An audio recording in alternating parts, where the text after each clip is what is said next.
Eaglemoss brings evil home. Here's your look at the Eaglemoss HC figurines. The Annabelle Comes Home Annabelle 1/16 scale figurine.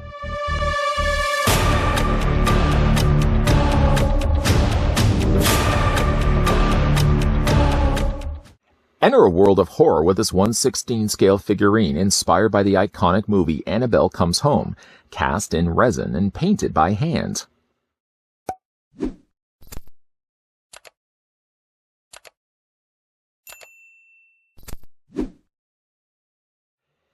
Considering that she's sitting in a chair will make Annabelle a little bit shorter than some of the other figurines we've looked at so far from Eaglemoss. To further prove that, I'm going to bring in my ruler and get it right to the very top of Annabelle's head, or as close to the head as I can get it. Yeah, Annabelle's only about maybe 3 3/4 of an inch tall, or about 9.5 centimeters tall. Comparing then the Annabelle to the other Eaglemoss horror figurines that we had a look at, first here she is next to Pennywise. Following then up to that, here she is next to the Crooked Man. Now, I get the idea that Annabelle is a doll, but something proportionally seems off on her body. I feel if anything, she probably could be just a little bit smaller in a body. And then also her head doesn't seem like it's the right size for her body. I'm not sure what's happening here, but her proportions definitely seem off a little bit. As is the case with the other Eaglemoss figurines that we had a look at, Annabelle doesn't have her name printed anywhere on the display stand. Instead, rather, it's printed, or at least stickered, on the bottom of the felt base. Here it does tell us it's Annabelle Comes Home. It gives you the name of the character, which of course is just a continuation of the title, and gives you down below as well the product code for this particular release. I know I sound like I'm beating a dead horse here. I really hate using even that phrase, but it would have been nice still if they could have printed somewhere on the front of it just the name of the character. Other than that, I mean, I have no real issues with the base. At least it's a nice black display base, and it's universally accepted that all the figures from this wave are using the same black display stand. Just a little bit of love could have been appreciated, just added to the front of it, just to tell us that this is in fact Annabelle without me having to do this every single time. Getting a closer look at Annabelle, I don't know if I'm loving this one as much as I did the Crooked Man. Again, I have to factor in the fact that this is a smaller figure. It's been hand painted, but somewhere along the line, something seems missing on this figure, and I can't quite pinpoint what it is exactly. The head sculpt for really what size this is, I'm going to just grab I'm going to bring in my thumb. Not that everybody should be looking this closely to my thumb, but just to kind of give you guys an idea of how big Annabelle is to a regular human thumb. She is quite tiny. It's even remarkable the fact that I'm able to get this close to the figure. She doesn't seem like she has the crack in the one eye, but again, that would be so hard to pull off with hand and paintbrush. They've done a good enough job. You can see there's like little scratches and cracks on her face, for example, and they have given her an off coloring to her face, so she looks grimy and dirty. Unfortunately, there's a little bit of mess down below here where it doesn't even look like really it's bleed of paint. Rather, it looks like it's actually been paint that's scraped off almost. The dress is decently painted well in white. I don't know why this bothers me so much, is her arms. It looks like she's actually been tied to the side of her chair. Whenever I think of Annabelle, I generally think of her arms crossed and sitting on top of her lap, not necessarily just draping off to the side. It just seems so out of place. Maybe it's just the fact that I'm not used to seeing Annabelle with her arms down like this, but it seems more so like she's held captive, like she's tied to the side of the chair. Speaking of the chair, though, one thing you may notice lower down on the chair is the fact that she doesn't have any feet whatsoever.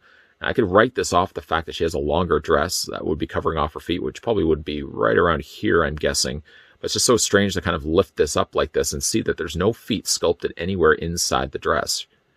The chair, at least, I like the fact that they did actually put Annabelle on a chair, not just having her standing. I think really putting her on a standing pose would really even more remind you of how small this figure is versus the other Eaglemoss horror figures that we've looked at so far. Again, like, the positive points are the head sculpt isn't terrible. I just don't know. I feel like the head should have been a little bit bigger than this. I guess if you look at the length of the shoulders or the width of the shoulders, I don't know. Maybe the head could have been just afforded to be a little bit bigger than what it is. But for the size of what this is, the fact that somebody would have had to have gone in there and painted this by hand, I think it's, for the most part, a pretty successful Annabelle. The only thing I'm just not liking at all about this is the fact she's got the draping arms. It just seems so weird. I'm so used to seeing her with her arms sitting on her lap instead. Again, she is a pretty small-looking Eaglemoss figurine collectible. So again, we'll just slide her back a little bit, and then again, bring in the other figures we had a look at. Crooked Man, and also Pennywise. Pennywise gets a lot more exposure when it comes to figurines and collectibles. Annabelle gets a little less than that. So maybe that's one of the reasons why I don't feel as exhausted by looking at yet another Pennywise. Annabelle's a nice bit of refreshing air. Although, again, I feel like her proportions are off a little bit. I think so far, of the three figures that we've looked at from Eaglemoss, at least of the horror variety, Crooked Man is my favorite.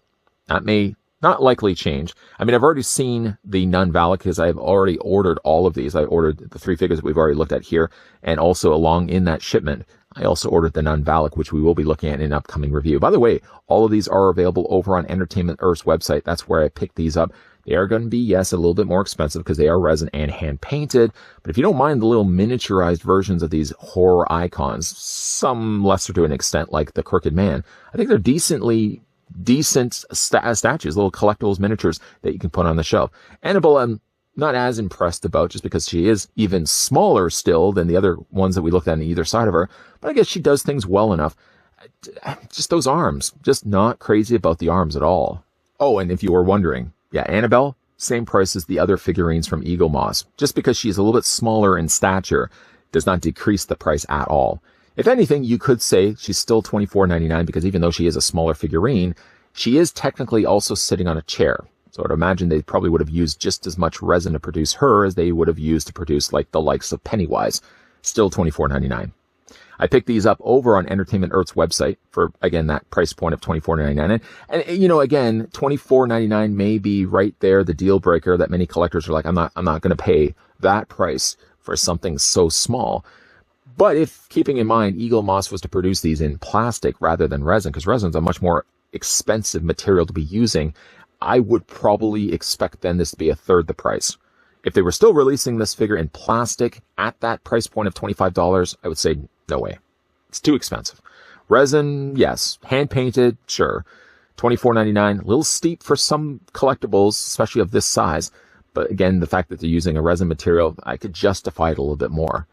Still don't like the fact that she does have her arms draping off to the side like that. Why am I still so hung up by that? Other than that little point, nice looking figurine. I don't know if I would say it is better than the Crooked Man. I think the Crooked Man is still so far my favorite. That may possibly even change when we have a look at the Nun Valak, which will be, by the way, coming up in the next review, or somewhere along the same vicinity. Probably it's not going to be the next review. We're going to kind of alternate it a bit. But yeah, we are still going to be looking at the Nun Valak. I can already tell you, like, the Nun Valak's face is a little questionable, but we'll certainly talk more about that when we have a look at his, its, her, whatever we want to call Nun Valak, when we have a look at its review. I'll talk more about that at that time. But what do you guys think, though, of Annabelle Comes Home?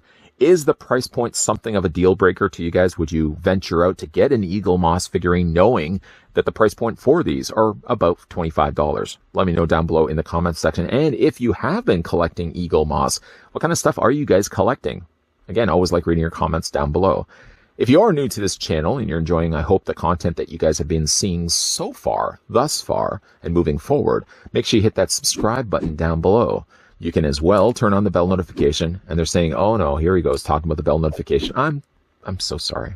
Bell notification, first of all, helps this channel out by telling YouTube that, yeah, more people are watching these videos. But also for you, the viewer, the person that's watching this on their monitor, on their laptop, or on their phone, or in the future watching in some virtual reality holodeck. I don't even know how well, for even 4K probably will look quite pixelated on a holodeck wall. But yeah, if you guys are enjoying the content that you're seeing, getting those friendly reminders certainly will help you guys to know whenever new stuff is coming up to this channel. So yeah, hitting the bell notification is good for me. It's good for you. It's good for everybody, even in the 25th century. I don't even know how they're watching YouTube in the 25th century. Anyways. Lots of stuff coming your way, guys. We are going to be looking at the Nun Valak. We are going to be looking at other stuff coming onto this channel. So keep your peepers peeled to this channel. And as always, thanks for watching. See you guys next time.